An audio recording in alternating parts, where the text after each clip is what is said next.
Hello friends, मैं हूं Divya and आपका हमारे चैनल टैक्स वॉरियर में हार्दिक स्वागत है। आज हम जानेंगे कि लाइव आईटीआर फाइल कैसे करना है। जी हाँ दोस्तों, आपने सही सुना है कि आज हम live ITR 1 for AY 2020-21 file करने वाले हैं। फाइल करने के पहले आपको ये जानना जरूरी है कि क्या आपको ITR 1 एप्लीकेबल है। अगर आपको एप्लीकेबल है तो आपके पास कौन कौन से डॉक्यूमेंट जरूरी होने चाहिए ITR 1 फाइल करने के लिए। तो बने रहिए हमारे साथ शुरू से लेके अंत तक। दोस्तों, अगर आपको हमारा वीडियो अच्छा लगे तो लाइक जरूर कीजिए और जितना हो सके शेयर कीजिए सो दैट लोगों को भी अवेयरनेस हो। तो नीचे दिए गए सब्सक्राइब एंड बेल आइकन पर क्लिक करना न भूलें। चलिए दोस्तों, शुरू करते हैं लाइव आईटीआर फाइलिंग की ओर। सबसे पहले आपको इनकम टैक्स पोर्टल पर जाना होगा। उसके लिए आप मेरे साथ टाइप कीजिए www.incometaxefiling.gov.in।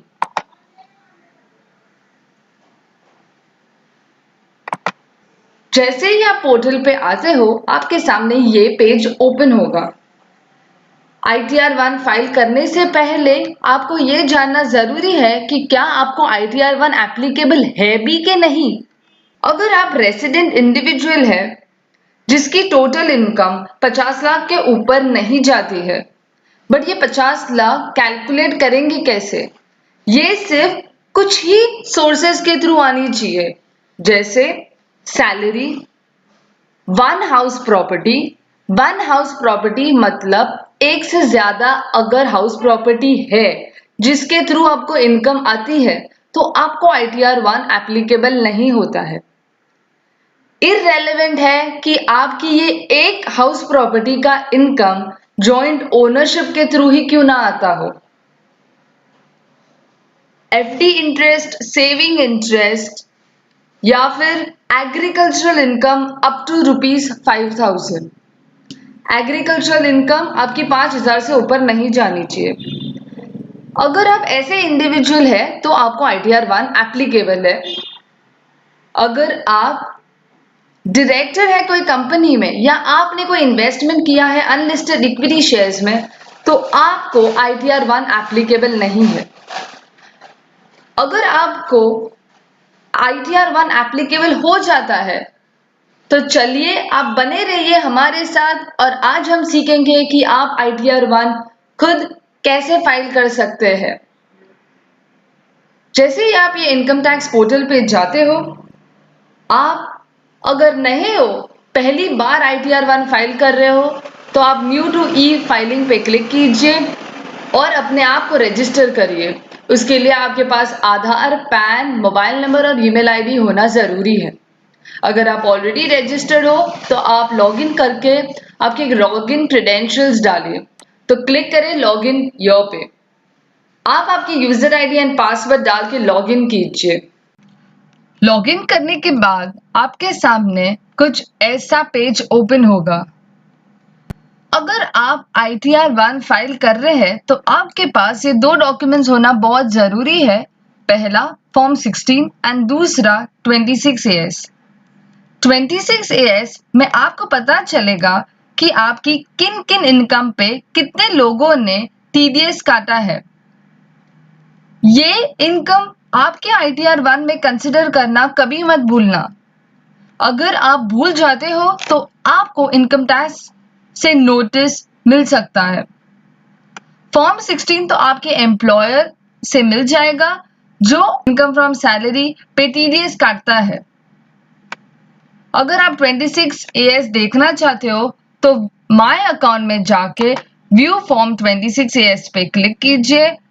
कंफर्म पे क्लिक करने के बाद आप टर्म्स एंड कंडीशंस एक्सेप्ट कीजिए, प्रोसीड करिए एंड क्लिक कीजिए view tax credit form 26AS। जैसे ही आप इस पे क्लिक करेंगे आपके सामने 26AS का ये पेज ओपन होगा। इसमें आप आपके असेसमेंट ईयर सिलेक्ट कीजिए 2021, view as HTML and accordingly view पे क्लिक कीजिए। आपके नीचे पूरा 26 ईयर्स ओपन हो जाएगा। आप इसे एक्सपोर्ट भी कर सकते हो PDF के थ्रू।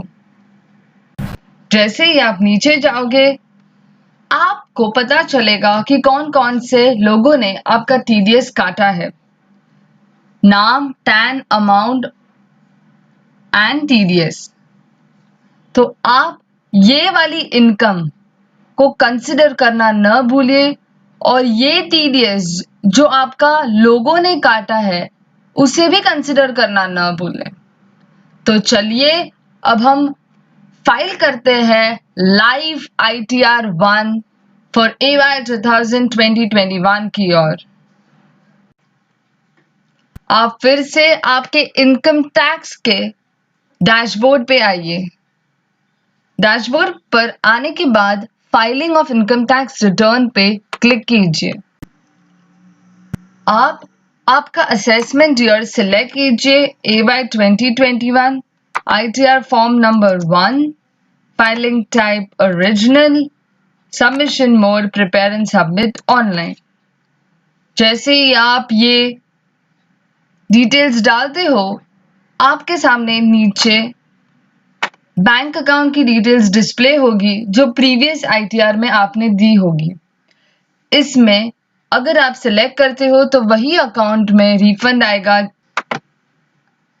अगर आप एक से ज्यादा बैंक अकाउंट की डिटेल्स दी है और आप सभी पे चेक बॉक्स करते हो तो CPC डिसाइड करेगा कि कौन से अकाउंट में रिफंड इशू करना है अगर आप एलिजिबल हो। तो कंटिन्यू पे क्लिक करके हम प्रोसीड करते हैं। टर्म्स एंड कंडीशन एक्सेप्ट कीजिए, कंटिन्यू पे क्लिक कीजिए। ये आ गया हमारा फॉर्म। पहला पेज इंस्ट्रक्शंस का है, सेकंड पेज जनरल इंफॉर्मेशन का है, इसमें बेसिक इंफॉर्मेशन आएगी। सो चलिए हम देखते हैं जनरल इंफॉर्मेशन में है क्या। जनरल इंफॉर्मेशन पे क्लिक कीजिए। आपने प्रीवियस ITR में जो जो डिटेल्स दी होगी वो ऑटोमेटिकली आ जाएगी। Your PAN, date of birth, email address, residential address, Aadhaar, mobile number, ये सब डिटेल्स आ जाएगी। चलो नीचे चलते हैं। ये एक नया एडिशन ITR 1 में हुआ है। Are you filing return of income under 7th proviso to section 139 subsection 1? इसका मतलब है क्या 7th proviso में ये नीचे 3 कंडीशंस दी है वो ऐड की गई है। अगर आप तीनों में से कोई भी कंडीशन फुलफिल करते हो तो आप सिलेक्ट को yes में कन्वर्ट कीजिए और आपके सामने नीचे के तीनों कंडीशंस ओपन हो जाएगी। आपको रिस्पेक्टिवली एक एक के सामने अगर आप एलिजिबल हो तो यस कीजिए और अमाउंट डालिए। पहला कंडीशन, अगर आप टोटल अमाउंट 1 करोड़ से ज्यादा आपके करंट अकाउंट में डिपॉजिट करते हो तो यस कीजिए एंड अकॉर्डिंगली अमाउंट डालिए। अगर आप आपके फॉरेन ट्रैवल पे आपके लिए या फिर किसी और के लिए 2 लाख से ज्यादा का खर्चा टोटलिटी में करते हो तो आप यहाँ पे यस कीजिए एंड अकॉर्डिंगली अमाउंट डालिए। अगर आप इलेक्ट्रिसिटी कंजम्पशन के लिए 1 लाख से ज्यादा का खर्चा करते हो तो यस कीजिए एंड अकॉर्डिंगली अमाउंट डालिए। अगर आप कोई भी कंडीशन फुलफिल नहीं करते हो तो आप सिर्फ नो करके प्रोसीड कीजिए। प्रोसीड करने के लिए सेव ड्राफ्ट करना न भूलें। सेव ड्राफ्ट पे क्लिक कीजिए। नेक्स्ट पेज है computation of income and tax. इसमें ज्यादा से ज्यादा डेटा ऑटो पॉपुलेट ही होगा क्योंकि ये सैलरी के रिलेटेड होता है। जैसे कि आप देख सकते हो ये ऑटो पॉपुलेट ही हो गया है। बढ़ते हैं नीचे हम, जहां पे इनकम फ्रॉम अदर सोर्सेज के थ्रू डिटेल्स डालनी होती है। अब ड्रॉप डाउन सिलेक्ट कीजिए इंटरेस्ट फ्रॉम सेविंग अकाउंट। जिसमें आपको इनकम आती है वो आप अकॉर्डिंगली सिलेक्ट करके आपका डिस्क्रिप्शन दे दीजिए। अज्यूम करते हैं 1000 रुपीज। ये एक नया एडिशन हुआ है ITR 1 फॉर्म में, जिसमें उन्होंने आप अगर कोई इन्वेस्टमेंट करते हो 1 अप्रैल से लेकर 30 जून में तो आपको वो डिटेल्स देनी होगी। यूजुअली तो हम इन्वेस्टमेंट कर सकते थे 1 अप्रैल 2019 से 31 मार्च 2020, बट कोविड के वजह से ये इन्वेस्टमेंट का टाइमलाइन CBDT ने बढ़ा दिया था। उनको ये अपडेट लाने में समय लगा था। अगर आप 1 अप्रैल 20 से लेकर 30 जून में कोई इन्वेस्टमेंट करते हो तो आपको स्केड्यूल DI भरना होगा, जो आगे एक स्केड्यूल ऐड किया है। उसके लिए आप यहाँ पे यस कीजिए अगर आपने 1 अप्रैल से लेकर 30 जून में इन्वेस्टमेंट किए हैं। अगर नहीं किए हैं तो आप नो करिए, सो दैट वो स्केड्यूल डीएक्टिवेट हो जाए। हम अभी के लिए यस करते हैं। अगर आप ATC में कोई इन्वेस्टमेंट करते हो, अज्यूम करते हैं हमने 15,000 किया। आगे ये पूरे सेक्शन वाइज उन्होंने बताया है कि आप कहाँ पे इन्वेस्टमेंट कर सकते हैं। 80D, अगर आप हेल्थ इंश्योरेंस प्रीमियम के लिए कोई एक्सपेंडिचर इनकर करते हो तो आप स्केड्यूल D भरिए, जो अलग से एक स्केड्यूल ऐड किया है। तो आप अकॉर्डिंगली आपकी डिटेल्स डिडक्शंस की डालिए और आपका सेव ड्राफ्ट करना न भूलें। यहाँ पे आपकी इनकम कंप्यूट हो जाएगी। Save draft. बढ़ते हैं आगे टैक्स डिटेल्स की तरफ। टैक्स डिटेल्स में जो जो लोगों ने आपकी इनकम पे TDS काटा है वो सब ऑटो पॉपुलेट हो जाएगा। फॉर्म 16 इशूड बाय एम्प्लॉयर, आपके एम्प्लॉयर ने आपकी सैलरी पे कितना TDS काटा है वो सब आपको दिख जाएगा इधर। फॉर्म 16A के बेसिस पे, 16C के बेसिस पे TCS काटा है, सब डिटेल्स यहाँ पे आ जाएंगी। अगर आपने एडवांस टैक्स भरा है तो आपको BSR कोड डालना होगा, date of deposit, serial number and tax paid, कितना अमाउंट पे किया है। अगर आप सेल्फ असेसमेंट टैक्स पे किया है आपने तो वो डिटेल्स भी देनी होगी। बट सेव ड्राफ्ट करना न भूले। बढ़ते हैं नेक्स्ट शेड्यूल की ओर, टैक्सेस पेड एंड वेरिफिकेशन। यहाँ पे आपने कितने एडवांस टैक्स पे किया है वो दिख जाएगा। Self assessment tax, TDS, TCS claim. अगर आपको कोई अमाउंट पेएबल है तो यहाँ पर आपको दिख जाएगा। अगर आप रिफंड के लिए एलिजिबल है तो आपके इधर रिफंड में कोई अमाउंट दिखेगा। आप जो भी बैंक अकाउंट सिलेक्ट करते हो उसी अकाउंट में आपको रिफंड आएगा। ये सब डिटेल्स देने के बाद आप वेरीफाई कीजिए, सेव ड्राफ्ट करिए अगर आप बाद में फाइल करना चाहते हो। अगर आपका रिटर्न आप प्रीव्यू करना न भूले, एक बार देख लीजिए कैसा आपका ITR 1 दिख रहा है। आप वेरिफिकेशन कर सकते हो आपके आधार बैंक अकाउंट के थ्रू। आप वेरीफाई कर सकते हैं आपके कुरियर के थ्रू, दैट इज आप कुरियर के थ्रू CPC को भेज सकते हैं। नेक्स्ट स्केड्यूल है स्केड्यूल DI। जैसे हमने ये पेज पे देखा था कि अगर आप इन्वेस्टमेंट करते हो 1 अप्रैल से 30 जून में तो आपको ये स्केड्यूल भरना पड़ेगा। जैसे हमने पहले पेज पे 15,000 का इन्वेस्टमेंट डाला था, अगर ये 15,000 मैं 1 अप्रैल से 30 जून के बीच में डालती हूँ तो मुझे बाइफर्केशन देनी होगी कि 15,000 में से मैंने 7,500 ये पीरियड में इन्वेस्ट किया था।